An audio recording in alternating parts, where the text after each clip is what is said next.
Hi, I'm Ken Howard, and I've been a gay men's specialist therapist for over 30 years now.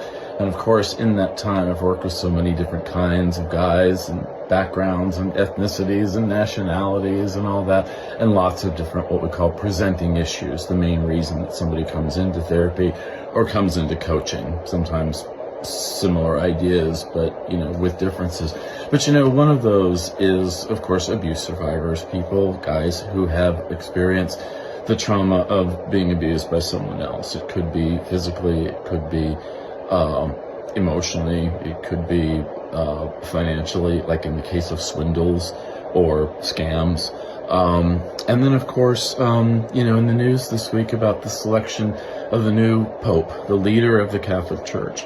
And, I've worked with guys who are survivors of abuses related to the Catholic Church. And so when it's in the news and top of the mind, for all the news commentators and all of that, it can bring up a lot of feelings for guys who've had that experience in their lives.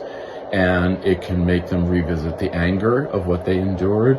It can make them revisit depression or thoughts of low self-esteem or shame or all kinds of complicated but negative emotions.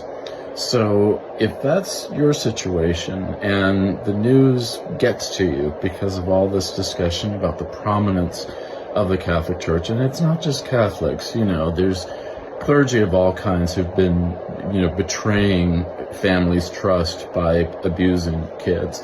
And the statistics show that, abusers are kind of overrepresented in conservative politicians, cops, clergy of all kinds, more rarely, but sometimes some type of youth or scout leader or something.